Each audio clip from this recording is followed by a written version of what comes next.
when we got older, my sister played guitar. I actually wrote a song before I could play anything. I just kind of like came to me.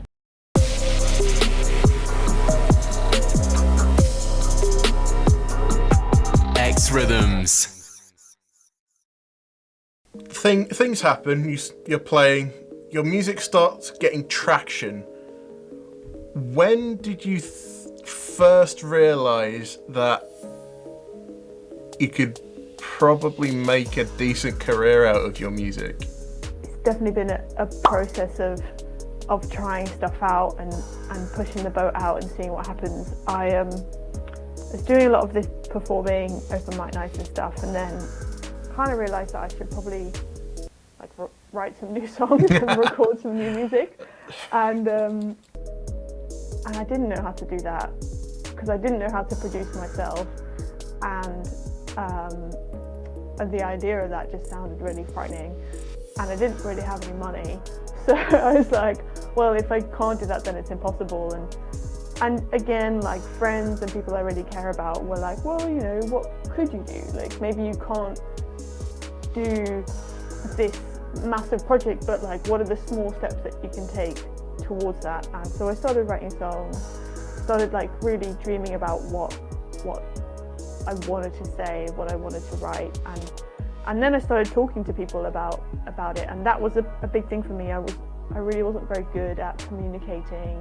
There's a couple of producers that I spoke to and did some work with as a kind of like test, like just to like try out, is this the right fit? And there was one really great producer that we did some work together, and he sent me this track that we worked on, and I was just like, this isn't me. This is not the sound that I wanted. It was quite produced, quite like synthy, a bit more like EDM kind of vibe. And then I met this producer called Trevor Michael, who we like really got on. I sent him some of the demos that I'd recorded myself, and he was like, yeah, cool, like, let's do it. And I was like, really? Are you sure?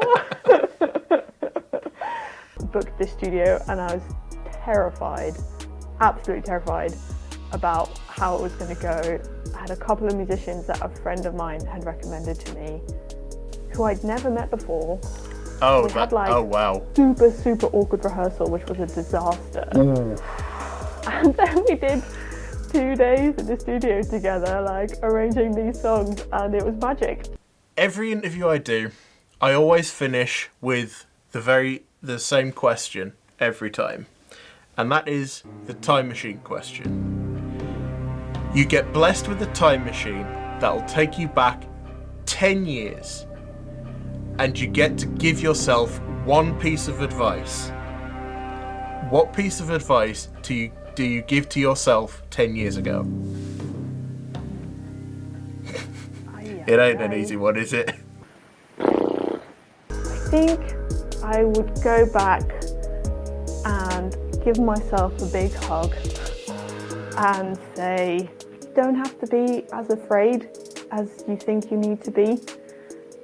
And then my 10-year-old self will be like, what are you talking about? I'm not afraid. And I'll be like, but you are, and it's going to be okay. Deeply stirring stuff. Wow. Tina, thank you so much for talking to me today. It's been an absolute pleasure having you. Thank you.